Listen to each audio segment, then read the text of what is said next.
morning, everybody, and welcome to The Trust Factor, the only podcast that guarantees your success when you implement its divine age-old teachings.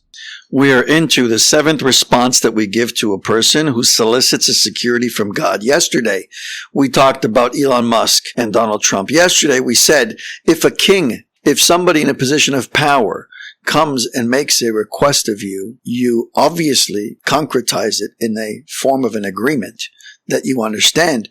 I've given you X or Y, I've lent it to you. But you don't ask for a security. It's insulting to the intelligence of the individual whom you are asking it for, because everybody knows who this individual is and that it's a drop in the bucket. That was yesterday. Today, we get into the seventh and the final response that we give to the individual who needs payment up front. And this is a very interesting one. He says that one who takes security from his fellow will not take it unless he is able to deliver the merchandise for which he is taking the security. In other words, if you come to me and you say, Jesse, I need a loan for $100,000, I'm not going to put a lien on your house unless I have that $100,000 to give you. That's an obvious one if you haven't figured that one out yet. He's bringing it up here for a very valid reason, and you'll see in a second. But the point here is that if I'm going to request from you a security, it implies that I have what you're looking for to give you in exchange for that security. However, someone who requests a security from the Creator, by asking God to give him the benefits of a secure income for life in advance of serving him, does not have the ability on his own to repay these benefits through his service. He's not assured of being able to do the mitzvahs that might come to repay his previous debts to God for the past benefits that he received, and certainly cannot be confident of doing even more mitzvahs so as to repay him for the new debts that we ask every single day that he will incur on account of the additional benefits that he's soliciting.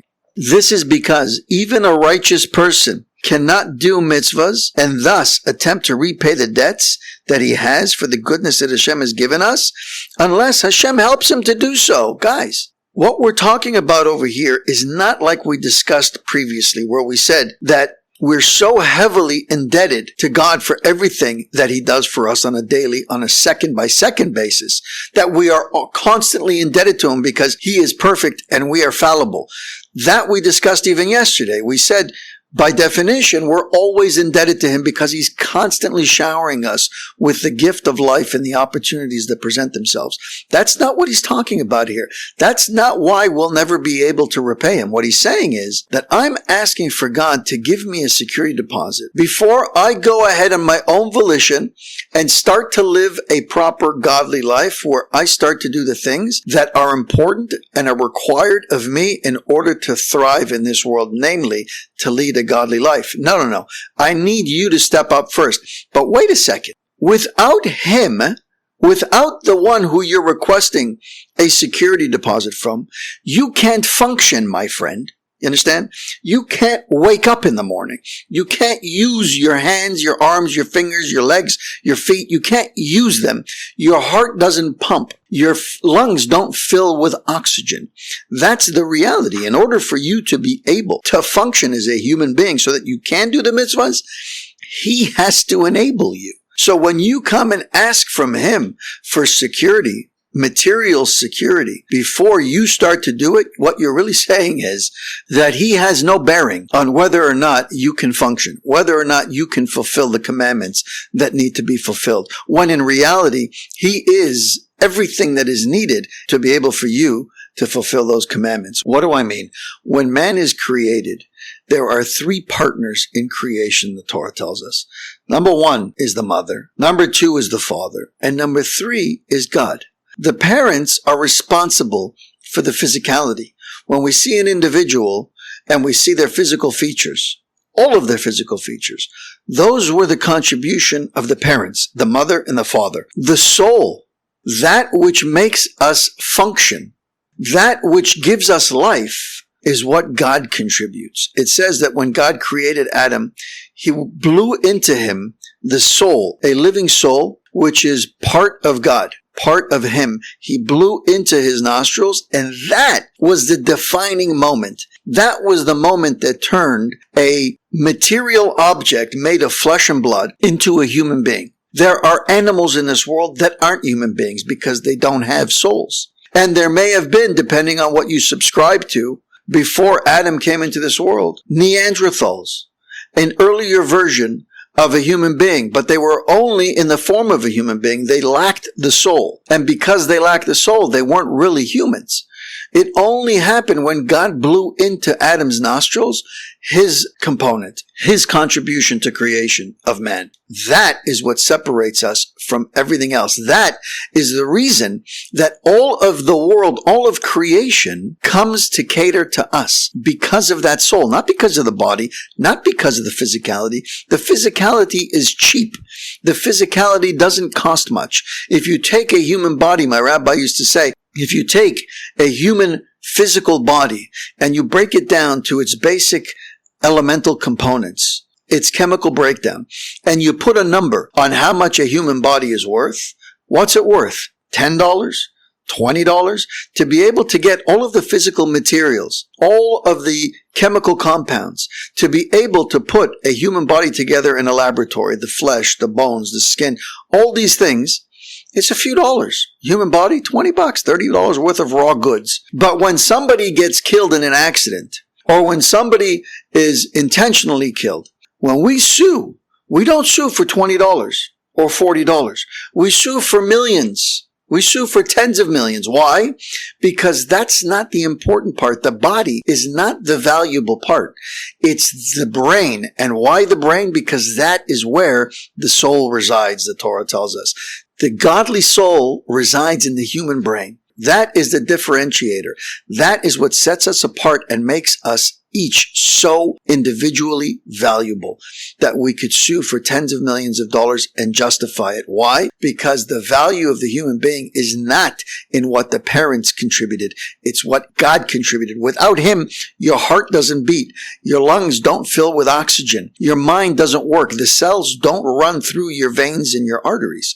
What causes your heart to pump? What causes your eyes to see, your ears to hear? What causes the sensation of touch when you feel something, when you put your hand in fire and you know to pull back? What causes all of that? And the answer is, it's your neshama, it's your soul that causes all that. It's God.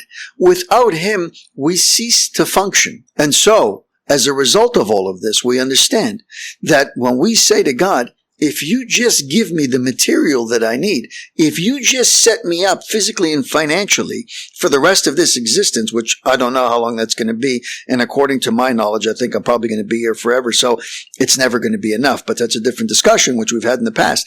If and when, God, you set me up to the point where I'm content physically, then I will start to use my body to do the things that you need me to do. How ridiculous is that? If I choose to and he chooses not to, then I can't use my body.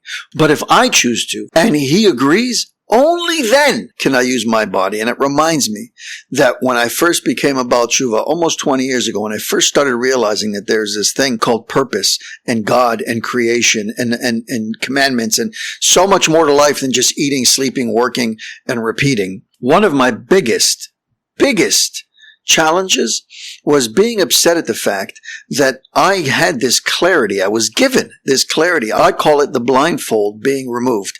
I had the merit of having my blindfold being removed, but yet I was watching my friends and my family members who still had their blindfolds on. They still walked around this world thinking and behaving as though they knew what they were doing and they had everything under control. But in reality, they didn't. And I knew that because I had clarity. But all I wished for was for them to have that very same clarity, which wasn't forthcoming. And I had a really hard time with that. Why? Why didn't they have that clarity and why did I? And the answer is because God determines who gets what. And when it happens, if it happens. And I had the merit of him saying, I'm going to remove your blindfold. Them, not so much. Not yet, at least. If they merit it, when they merit it, I may take off their blindfold and allow them to start doing the mitzvahs, to start living a godly life, to start really thriving and reaching their stated purpose. Until then, until he decides, we are always at that deficit. We are always at his mercy. It's the same idea. I can tell him that I'm going to start doing things, but my friend, you're not going to start doing a thing until he determines, the same one that you're so demanding of a security deposit. When he determines, then and only then will you be able to start accomplishing. May we all merit to have our blindfolds removed. That wraps it up for today, my friends. Thank you for spending time with us on the Trust Factor podcast. If you heard something today that moved you, save the episode and share it with someone who might need to hear it. Be sure to subscribe on any of the platforms. And if you're on social media, connect with us. Leave your thoughts. Drop a quote that resonated with you. Hashtag the Trust Factor Podcast. Until next time, keep growing in your trust and keep living with purpose. I'm Jesse Revivo, and this has been the Trust Factor Podcast. Thanks for listening.